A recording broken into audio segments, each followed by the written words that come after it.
నమస్తే అండి. నమస్తే. సో మరి ప్రమాణ స్వీకారానికి వచ్చారు. ఎక్కడి నుంచి వచ్చారు మేడం? ప్రసాదంపాడు నుంచి వచ్చాము. మాది ఇక్కడే నేటివ్ ప్లేస్. చంద్రబాబు కోసం చూడటానికి వచ్చాము. రేపు జనాల్లో రానివ్వరని ఈ రోజే వచ్చాము మేము చూడటానికి. ఆయన కూటమి బాగుంది. అందరి వల్ల గెలిపించుకున్నారు. జగన్ వల్ల మాకు ప్రయోజనం లేదు. ఇతని వల్ల ప్రయోజనం ఉంటుందని, డెవలప్ చేస్తారని, అమరావతిని బాగా అభివృద్ధి చెందుతారని మేము ఆయన గెలిపించుకున్నాము అందరం కలిసి. గతంలో చూసుకుంటే మేడం 3 సార్లు అయితే గెలిచారు. మరి ఇది 4వ సారి గెలిచారు. ఎలా ఉంది మేడం? ఎలా ఫీల్ అవుతున్నారు? 3 సార్లు గెలిచినప్పుడు ఆయన వల్ల ఎడ్యుకేషన్ అన్నిటికీ బాగున్నాయి. మధ్యలో 5 సంవత్సరాలు ఏం బాగోలేదు. 20 సంవత్సరాలు బ్యాక్ వెళ్ళిపోయింది. మళ్ళీ ఇతని వల్ల మళ్ళీ ముందుకు రావాలని, అందరూ యూత్ ఎడ్యుకేషన్ మొత్తం పైకి రావాలని ఈయన కోరుకుంటున్నాం. ఈయన వల్లే మాకు అభివృద్ధి వస్తుంది, తీసుకొస్తాడు కూడా.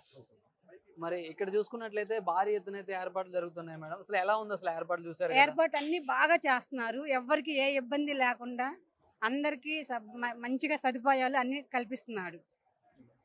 అందరినీ బాగా చూసుకుంటాడు ఆయన అయితే. ఇది వరకు ఎప్పుడైనా వెళ్ళారా మేడం ఇలా ప్రమాణ స్వీకారానికి? ఇంతకుముందు ఎప్పుడు వెళ్ళలేదు. ఇదే ఫస్ట్ టైం రావటం మేము.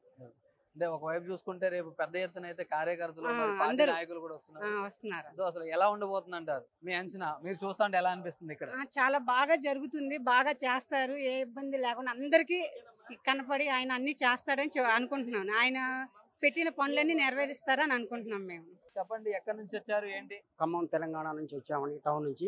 ఈ టౌన్ యూనియన్ ప్రెసిడెంట్, వంటల సంఘం యూనియన్, బ్రాహ్మణ సంఘం. మాకు చాలా మంచిగా ఉన్నది. ఇది ఒక పండుగలాగా అనిపిస్తుంది మాకు. అసలు మేము ఇది ఐదుగా అనుకోలే, ఊహించలే. మా జీవితంలో ఇట్లా అనుకోలే మళ్ళీ వస్తారు బాబు గారు అని. కానీ మాకు చాలా మంచి జరిగింది.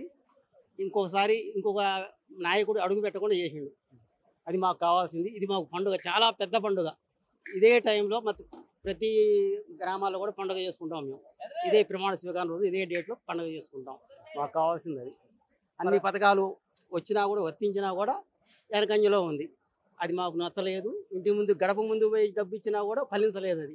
ఎందుకంటే కృతంతం కుళ్ళులు ఉన్నాయి. అది దాని గురించి ఇది ఒక పండగే మాకు భావిస్తున్నాం. ఇది మాకు సంతోషంగా ఉంది. మరి మీరు కొన్ని ఏళ్ళుగా చూశారు. మరి ఇంతకుముందు ఎప్పుడైనా ప్రమాణ స్వీకారానికి వచ్చారా? ఇదే మొదటిసారి? మేము ఎన్టీఆర్ ఉన్న దగ్గర నుంచి కూడా వచ్చాము.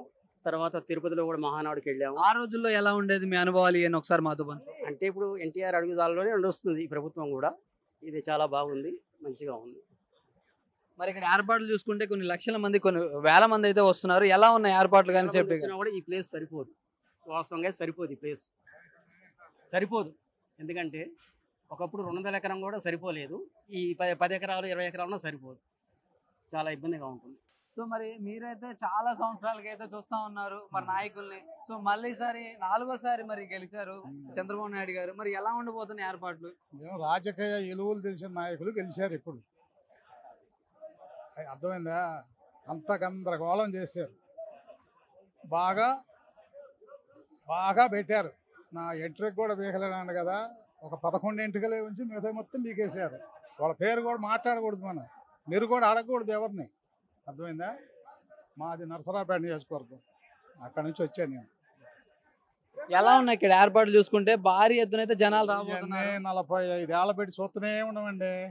టీడీపీ ఏర్పాట్లు అనేది దాన్ని ఎవరు కించపరచడానికి లేదు, అసలు లేదు.